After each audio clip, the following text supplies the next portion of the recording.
어제 이제 그 연준이 예상대로, 예상대로 금리를 동결을 했죠. 네, 이제 여전히 금리 밴드는 5.0에서 5.25 밴드입니다. 네, 그래서 이제 동결을 했고, 다만 이제, 제가 어제 미리 말씀드린 것처럼, 그 파월 의장의 어떤 습관이라고 할까요? 어서오세요. 습관이라고 할까요? 예, 습관이 좀 이 사람이 있어요. 그 습관대로, 조금 아시다시피 이 파월 의장은 정통 금융관료 또는 정통 경제학자 출신이 아니고, 예, 변호사 출신입니다. 변호사. 예, 그래서 얼굴 봐도 조금 닳고 닳았죠. 딱 봐도 얼굴이. 예, 뭐 연세 드신 분 뭐 이렇게 얘기하면 좀 그런데 닳고 닳았어요. 그래서 예, 그 약간 그 예, 장어의 기름 바른 장어 같이. 그 정치권의 말에 아주 이 사람이 귀를 쫑긋쫑긋 세우는 그런 스타일이에요. 그 아시다시피 작년에 그 작년이 아니죠. 재작년이죠. 2021년도 6월부터 이제 물가가 심상치 않았어요. 근데 결국은 2022년도 3월까지 금리를 안 올렸거든요. 이미 이때 물가가 거의 5에서 6%대까지 올라간 상태였어요. 5에서 6%대까지. 근데 그 당시만 해도 이게 왜 그랬냐면 파월 의장이 그 당시에 연임이 걸려 있었거든요. 연임이. 그러다 보니까 금리를 한 번 올렸다간 또 괜히 정치권에 질타를 받게 생겼기 때문에 물가는 그 일시적이다. 일시적. 물가의 상승은 일시적이다라는 걸 계속 반복을 했죠. 그러다가 이제 지 연임 끝나고 나니까 그다음부터 이제 물가가 이제 굉장히 압박이 강하고 고통스럽다 하면서 이놈들이 아니라 파월 의장이 그래서 이제 금리를 연속적으로 12개월 동안 0.25%씩 계속 올리는 그런 초유의 사태가 발생한 겁니다.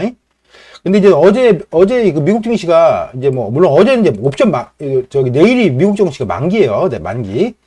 가스 잘 올라가고 있네.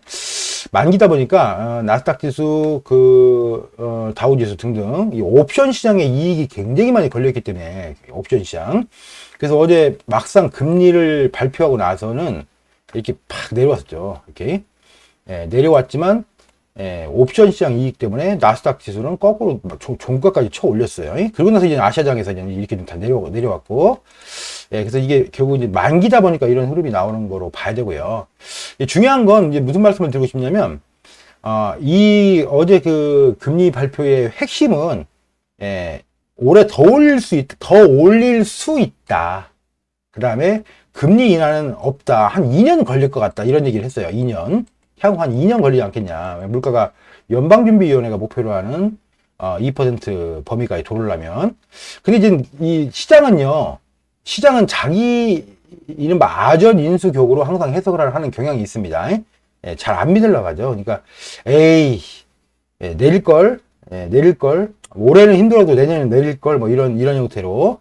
그래서 시장은 약간 그런 아전 인수고 해석을 하다 보니까 사실상 금리는, 그리고 이제 어제 그 파월 의장의 멘트 중에 중요한 게 하나가, 금리는 연방준비위원회가 생각하는 고점에 거의 근접했다. 어제 점도표가 어제 얼마 나왔죠? 잠깐만요. 어제 점도표가 5.5 정도 나왔죠? 점도표가. 점도표가 한 1년 이내에는 한 5.5% 정도까지는 올라가야 된다. 그러니까 지금 현재 5.0에서 5.25 밴드니까 향후에 0.25에서 최대 0.5%까지는 더 올릴 수 있지 않겠냐는 게 현재 여전히 이제 그 연방준비위원회 위원들이 갖고 있는 생각이긴 한 것 같아요. 근데 어쨌든 뭐 금리가 여기서 0.25가 더 올라가 본들 무슨 대단한 뭐가 생기는 건 아닙니다. 어차피 금리의 어떤 한계치에 근접하고 있다는 거. 어서오세요, 상님. 근접하고 있다는 부분이 분명하다. 그렇기 때문에 이제 만기 끼고 오늘 내일은 미국 증시가 좀 내려올 거예요. 오늘 내일은 이게 조정을 할 건데 좀 내려왔다가 이제 추세를 만기가 이제 롤오버가 지금 다 되고 있는 상황입니다. 이번에 아주 미국 증시 아주 롤오버가 여기서 굉장히 아주 그 콜옵션 베팅이 아주 강했던 것 같아요. 그래서 만기 끼고 이제 요렇게 이제 좀 며칠간 다음 주 초까지 내려왔다가 다시 상승을 더 갈 거라고 좀 보고 있습니다. 그래서 금리 인하는 어제 이제 중요한 이벤트였지만, 파월 엔진의 말을 별로 그렇게 시장이, 이따 봐드릴게요. 그렇게, 아주, 말 한마디가 뭐랄까요?